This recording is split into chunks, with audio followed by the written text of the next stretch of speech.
Si Pagong at si Matching ni Dr. Jose P. Rizal. Sina Pagong at si Matching ay matalik na magkaibigan. Mabait at matulungin si Pagong, subalit si Matching ay tuso at palabiro. Isang araw, sila ay binigyan ni Aling Muning ng isang platong pansit.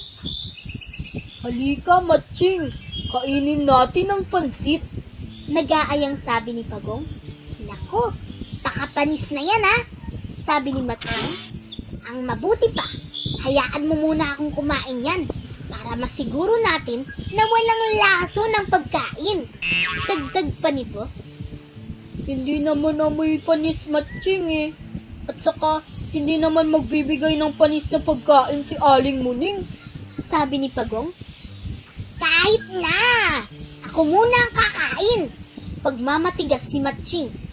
Walang nagawa ang kawawang Pagong kundi pagbigyan ng makulit na kaibigan. Naubos ni Matching ang pansit at walang natira para kay Pagong. Pasensya ka na, kaibigan. Napasarap ang kain ko ng pansit, kaya wala nang natira. Sa susunod ka na lang kumain. Paliwanag ng tusong Matching. Dahil sa likas na mabait at pasensyoso si Pagong, hindi na siya nakipagtalo sa kaibigan. Sa kanilang paglilibot sa kagubatan, nakakita si Pagong ng isang puno ng saging. Matching, tignan mo ang puno ng saging na to oh. Maganda ang pagkakatubo. Gusto ko itong itanim sa aking bakuran para pag nagkabunga ay makakain natin ito. Masayang sabi ni Pagong. Gusto ko rin ng saging na yan, Pagong. Ibigay mo na lang sa akin, sabi naman ni Matching. Pasensya ka na. Gusto ko rin kasi nito eh. Kung gusto mo, hatiin na lang natin. Hahatiin? O sige! Pero sa akin ang itaas na bahagi. Yung parte na may mga dahon ha? Nakangising sabi ni Matching. Ha? Sa akin ang ibabang bahagi? Tanong ni Pagong. Oo, wala akong panahon para magpatubo pa ng dahon ng saging. Kaya sa akin na lang ang itaas na parte, sabi naman ni Matching. Umuwing malungkot si Pagong, dala ang kalahating bahagi ng saging na may ugat. Samantalang si Matching ay masayang umuwi, dala ang madahon na bahagi ng puno. Inalagaan ni Pagong ang kanyang halaman. Araw-araw, dinidiligan niya ito at nilalagyan ng pataba ang lupa. Ganoon din ang ginawa ni Matching. Subalit, makalipas ang isang linggo, nalanta ang tanim na saging ni Matching. Si Pagong naman ay natuwa nang makita ang umuusbong na dahon sa puno ng saging. Lalo nitong inalagaan ng tanim hanggang sa mamunga ito ng hitik na hitik. Nainggit si Matching nang makita ang bunga ng saging sa halaman ni Pagong. Aba! Nakabunga ang tanim mo. Paano nangyari yun? Ang aking tanim ay nalanta at natuyo, sabi ni Matching.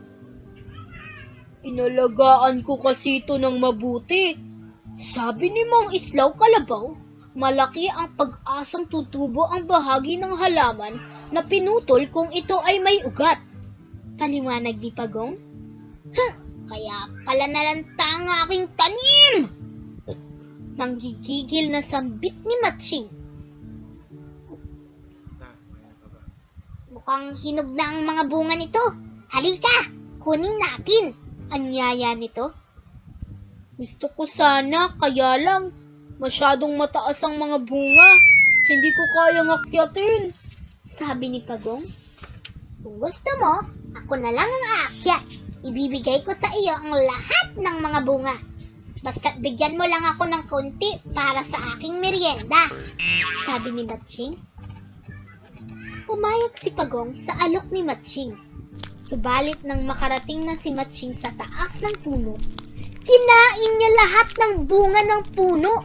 Wala itong itinira para kay Pagong. Akin na lahat ito, Pagong! Gutom na ako! Kulang pa ito para sa akin! Tuwang-tuwang sabi ni Matching. Nanatili sa itaas ng puno si Matching at nakatulog sa sobrang kabusugan. Galit na galit si Pagong sa ginawa ni Matching. Habang natutulog ito, naglagay siya ng mga tinik sa ilalim ng puno.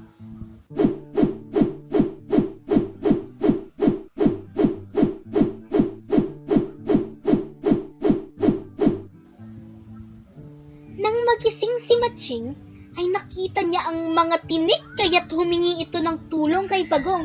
Pagong! Tulungan mo ako! Alisin mo ang mga tinik na ito! Malapit nang dumilim at mukhang uulan ng malakas! Pagmamakaawa ni Matching, ayoko! Napakasalbahe mo! Lagi mo na lang akong iniisahan! Aalis muna ako! Mukhang malakas ang ulan! Sa bahay ni Aling Muning muna ako habang umuulan! Sabi ni Pagong, sabay alis papunta sa bahay ni Aling Muning. Makalipas ang isang sandali, nagsimulang bumuhos ang malakas na ulan. Walang nagawa si Matching kundi bumaba sa puno ng saging. Aray! Aray! Natutusok ako sa mga tinik! Aray! Daing ng tusong Matching. Manda ka bukas, Pagong! Gaganti ako sa ginawa mo sa akin! Bulong nito sa sarili. Kinabukasan, kahit mahapdi pa rin ang mga sugat ni Matching, ay hinanap niya si Pagong. Nakita niya itong naglalakad sa may kakahuyan. Hoy, Pagong! Kumanda ka ngayon! Galit na sabi ni Matching sabay huli sa Pagong. Anong gagawin mo sa akin? Takot na tanong ni Pagong. Tatagtarin kita ng pinong-pino! Sabi ni Matching. Nag-isip ng paraan si Pagong para maisahan ang tusong Matching. Oo, sige. Tagtarin mo ako ng pinong-pino at pagpuputol-putulin ng sa gayon, ako ay dadami at susugurin ka namin ng mga parte ng katawan ko pinutol mo. Sabi ni Pagong. Nag-isip ng malalim si Matching. Susunugin na lang kita hanggang sa maging abo ka! Sabi ni Matching. Hindi ka ba nag-iisip, Matching? Hindi kami tinatablan ng apoy. Nakikita mo ba ang makapal at matibay kong bahay? Kahit ang pinakamatinding apoy ay walang panama dito. Pagyayabang ni Pagong.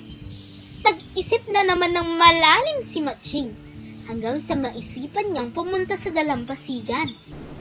Tingnan natin kung saan ang tapang mo. Itatapon kita sa dalampasigan hanggang sa malunod ka! Sabi ni Matching. Lihim na natuwa si Pagong. Nagpanggap itong takot sa dalampasigan. Naku! Huwag mo akong itatapon sa dalampasigan! Takot ako sa tubig at hindi ako marunong lumangoy! Parang awa mo na! Pagmamakaawa ni Pagong, tuwang-tuwa si Matching sa pag-aakalang magagantihan na niya si Pagong. Todo lakas niya itong tinapon sa dalampasigan. Nagulat ito nang makitang marunong lumangoy si Pagong. Ang bilis-bilis ng pagkilos ni Pagong sa tubig. Kung mabagal ito sa lupa, ay parang ang gaan ng katawan nito sa tubig. Naisahan din kita, Matching! Hindi mo ba alam gustong-gusto ko ang lumangoy sa dalampasigan at magbabad sa tubig? Salamat, kaibigan! Natutuwang sabi ni Pagong. Malungkot na umuwi si Matching. Naisip niya na napakasakit pala ng maisahan ng isang kaibigan. Naramdaman niya kung paano masaktan kapag naloloko ng isang kaibigan. Mula noon, nagbago na si Matching. Hindi na sila muling nagkita ni Pagong. Sabi nga, tuso man ng Matching, naiisahan din.